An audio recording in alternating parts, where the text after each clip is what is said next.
देखो यहाँ पर हम कर रहे हैं क्वेश्चन नंबर 48, जिसमें हमें at the time of admission of partner Suresh, assets and liabilities of Ramesh and Naresh were revalued as follows. तो आपको ये दिया गया कि एक जर्नल एंट्रीज पास करनी है। तो provision for doubtful dates 10% was made on sundry debtors. Debtors थे हमारे पास 50,000, उस पर हमें प्रोविजन बनाना है 10% का। तो ये एक तरह का लॉस है या एक्सपेंस है, तो हमें इसमें रिवैल्यूएशन अकाउंट को डेबिट करना होगा। So revaluation account debit to provision for doubtful debts, 50,000 का 10%, 5,000। फिर क्रेडिटर्स वर रिटर्न बैक, तो ये तो हमारे लिए गेन है, तो ये यहाँ नहीं लिखेंगे। बिल्डिंग वॉज अप्रिसिएटेड, ये भी गेन है, नहीं लिखेंगे। अनरिकॉर्डेड इन्वेस्टमेंट गेन है। Provision of 2,000 was made for an outside outstanding bill for repair. तो ये जो प्रोविजन है ये हमारे लिए एक लॉस है या एक्सपेंस है, वो यहाँ पर आएगा provision for outstanding bill for repair. तो ये हमारा 2,000। और एक है unrecorded liability toward supplier was 3,000। तो ये भी एक हमारी लाइबिलिटी थी, ये भी लाइबिलिटी इंक्रीज हो रही है, तो हम क्रेडिट करेंगे। तो अनरिकॉर्डेड लाइबिलिटी, ठीक है। या अनरिकॉर्डेड लाइबिलिटी मतलब इसको हम लिख देंगे ट्रेड क्रेडिटर्स, क्योंकि क्रेडिटर्स हमारे इससे इंक्रीज हो रहे हैं।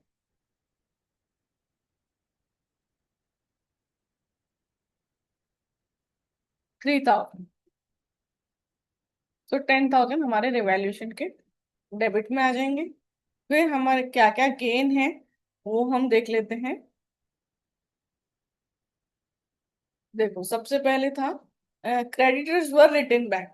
सो क्रेडिटर्स डेबिट 5,000, ये हमें गेन हो रहा है क्योंकि अब हमें इन क्रेडिटर्स को पे नहीं करना है, ठीक है। सो क्रेडिटर्स डेबिट 5,000। बिल्डिंग हमारी अप्रिशिएट हो रही है, उसको भी हम डेबिट करेंगे 20%। 20% मतलब 40,000। तो बिल्डिंग डेबिट 40,000। और अनरिकॉर्डेड इन्वेस्टमेंट है 15,000। सो इन्वेस्टमेंट, ये भी हमारा गेन है 15,000 टू रीवैल्यूएशन 60,000। तो ये हमारा देखो गेन कितना है 60,000, और हमारा लॉस है 10,000। तो एक्चुअली हमारा नेट गेन है 50,000, जो कि हमें पार्टनर्स को देना है। सो रीवैल्यूएशन डेबिट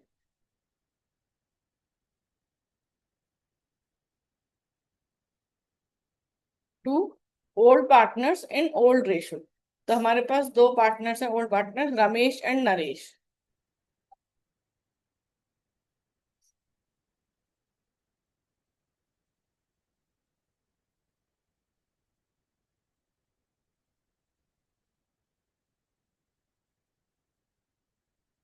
तो 50,000 का हमारा गेन, जो कि हम इक्वली दोनों में डिवाइड कर देंगे ओल्ड पार्टनर्स ओल्ड रेशो में। So being revaluation profit transferred to old partners in old ratio. Old ratio आपको कुछ दिया नहीं है, तो हमने माना इक्वल 1:1। देखो ये है क्वेश्चन नंबर 49, जिसमें हमें डेटर्स दिए हैं 1,50,000 के, और हमें प्रोविजन फॉर डाउटफुल डेट्स दिया है 15,000। लेकिन उन्होंने हमें बोला एक अमाउंट है 12,000, जो कि मोहन देने वाला था हमें एक डेटर, और वो अब हमें नहीं मिलने वाला है, दैट इज बैड डेट।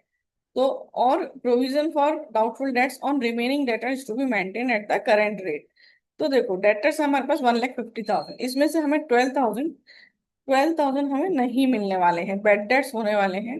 तो हमारे पास न्यू डेटर्स या बचे हुए डेटर्स कितने हो गए 1,38,000। ऐसे हमारे पास प्रोविजन फॉर डाउटफुल डेट्स था 15,000, उसमें से 12,000 का हमारा बेड डेट्स हो गया, तो हमारे पास करंट में 3000 के प्रोविजन बचा हुआ है, 3000, ठीक है। अब उसने क्या बोला कि हमें प्रोविजन फॉर डाउटफुल डेट्स करना है रिमेनिंग डेटर्स पर, जो कि मेंटेन रहे करंट रेट से। पहले तो ये रिमेनिंग है,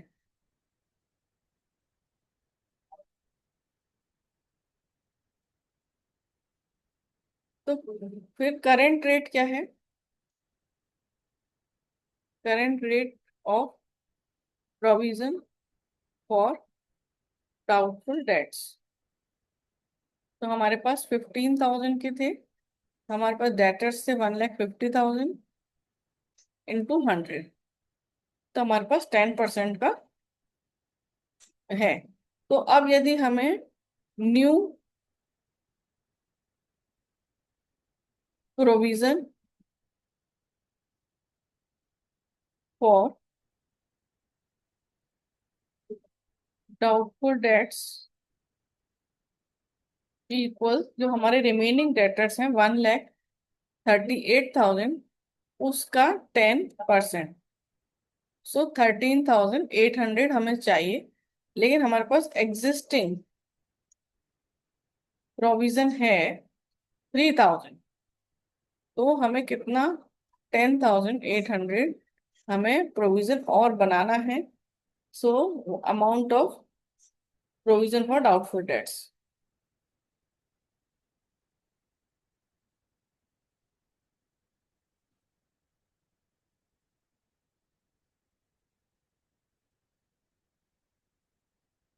हमें 10,800 का बनाना चाहिए।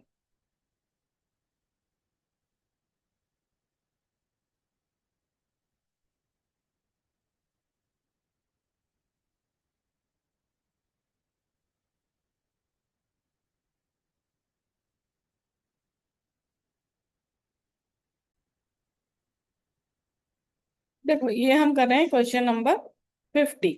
तो इसमें आशीष और विशेष दो पार्टनर्स हैं जिनका प्रॉफिट शेयरिंग रेशो है, ओल्ड प्रॉफिट शेयरिंग रेशो 3:2। अभी मान्या एक नए पार्टनर आए हैं 1/4 शेयर के लिए, उस कैपिटल लेके आई 1 लाख, गुडविल लेकर आई 50,000, और फिर उसके बाद दो और एडजस्टमेंट्स हैं, outstanding interest, electricity will be paid off, और stock was over valued by 12,000।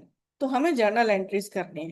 तो हम देख रहे हैं इसमें कि ओल्ड रेशो दिया है 3:2 और नए पार्टनर का शेयर दिया है 1/4। केवल ये दो ही इंफॉर्मेशन है, इसके बेसिस पर हम बोल सकते हैं कि old ratio is the sacrificing ratio.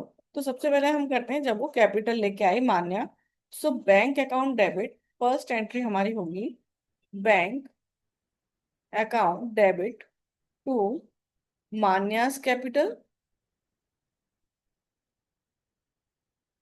Manya capital लेके आई है 1 लाख, ठीक है, एंड वो लेके आई goodwill to premium for goodwill 50,000। तो टोटल कितना लेके आई बैंक में, 1,50,000। So first entry done. अब उसके बाद हम करेंगे सेकेंड एंट्री, जिसमें प्रीमियम फॉर गुडविल को हम दो पार्टनर्स आशीष एंड विशेष में डिस्ट्रीब्यूट करेंगे। सो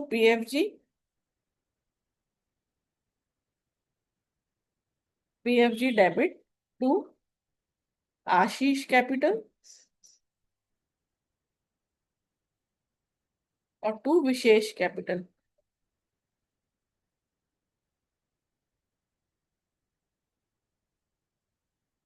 50,000। सो इन, ये हम कर रहे हैं सेक्रीफाइसिंग रेशो में 20,000। So goodwill distributed to sacrificing partner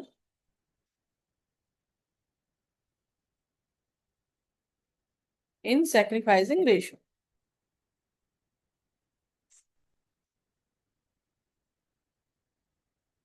that is 3:2। ठीक है।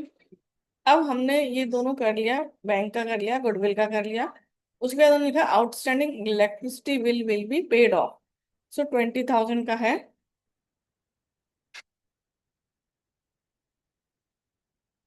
वो हमारे बैलेंस शीट में है। तो outstanding electricity bill debit to bank तो हमने बिल का पेमेंट कर दिया 20,000। उसके बाद आप देखोगे एक और एडजस्टमेंट है, उसमें लिखा है stock was found over valued by 12,000। तो स्टॉक को ओवर वैल्यू किया गया था, अभी हम उसे कम पर लाना है, यानी स्टॉक को डिक्रीज करना है। स्टॉक को डिक्रीज करना है मतलब लॉस हो रहा है, तो हम रिवैल्यूएशन को डेबिट करेंगे।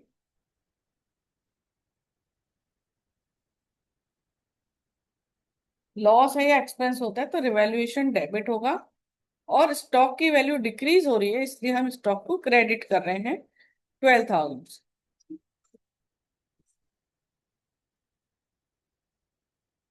अब ये जो रिवैल्यूएशन का हमारा लॉस हुआ है, इसको हमने ओल्ड पार्टनर्स में ओल्ड रेशो में डिवाइड करना होगा। तो हमारे दोनों पार्टनर हैं Ashish and Vishesh. So Ashish capital,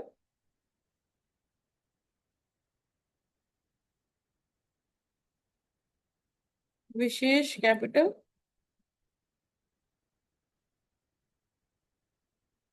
to revaluation.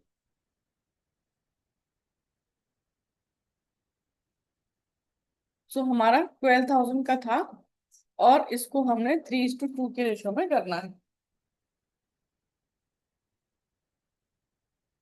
तो 7,200,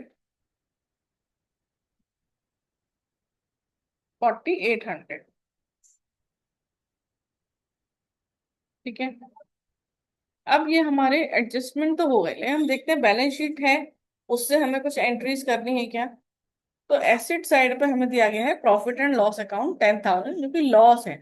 तो ये डेबिट बैलेंस होता है, तो ये भी हमें पार्टनर्स के कैपिटल अकाउंट में कर लेना चाहिए। प्रॉफिट एंड लॉस 10,000, तो यहाँ पर डेबिट है तो इसे हम क्रेडिट करेंगे और पार्टनर्स कैपिटल अकाउंट डेबिट करेंगे। So Ashish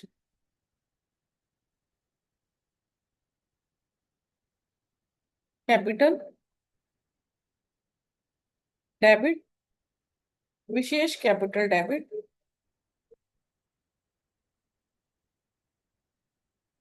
to profit and loss. तो ये हमारा लॉस था जो हमने पार्टनर्स के अकाउंट में कर दिया डेबिट। सो 10,000, 6,000 और 4,000।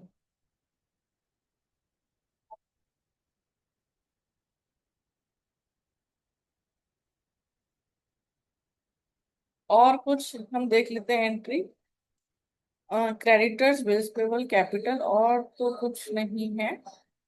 ये देखो स्टॉक की हमने कर ही ली, आउटस्टैंडिंग्स की कर ली, मान्या लेकर आई इसकी कर ली, profit and loss, machinery and all done. So it's done.